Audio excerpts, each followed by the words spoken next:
ભુજની મોટી ઈદગાહ ખાતે મુસ્લિમ બિરાદરોએ ઈદ ઉલ ફિત્રની નમાઝ અદા કરી।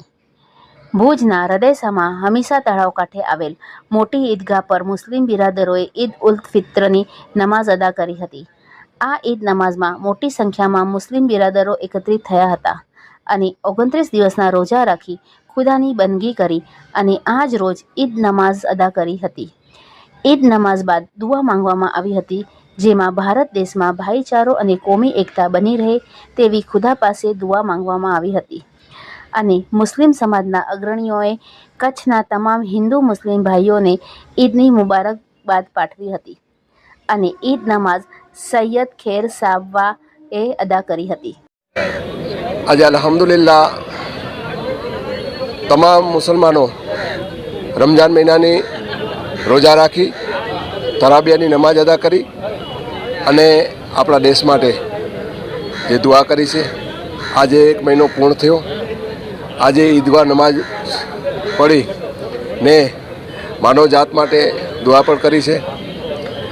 આપણે બધે દેશવાસીઓને આજના દિવસને ખુશીના દિવસે ઈદની મુબારકબાદી પાઠવીએ છીએ અને આ વર્ષે આખા દેશની અંદર અમન અને શાંતિ રહે અને માનવજાતને બહુ તરક્કી મળે તેવી ખાસ દુઆ કરીએ છીએ આપણે।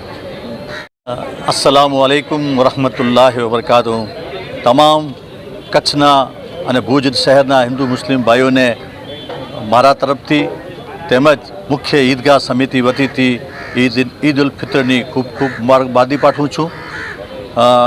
અલ્લાહના ફઝલ કરમથી રમઝાન મહિનો પૂર્ણ થતાં આજે 1 સાવલનો ચાંદ દેખાતા આજે આ મુખ્ય ઈદગાહ ઉપર હમીસર તળાવની પાસે ઈદ મિલન અને ઈદ નમાઝ પઢવામાં આવી। મૌલાના સાહેબે આજના પ્રસંગે સમગ્ર માનવ જાતિ માટે ભલાઈ અને સદકાર્યો કરવા માટે ખુતબામાં તકરીરમાં ફરમાવ્યું। એવી જ રીતે હું પણ મારા તમામ હિન્દુ મુસ્લિમ ભાઈઓને શુભેચ્છા પાઠવું છું। સાથે સાથે આવો આપણે સાથે મળીને આ કચ્છની અને ગુજરાતની અને દેશની તરક્કીમાં આપણો સી ફાળો હોય અને અમન અને ભાઈચારો કાયમ રહે એવી અલ્લાહ પાક પાસે દુઆ।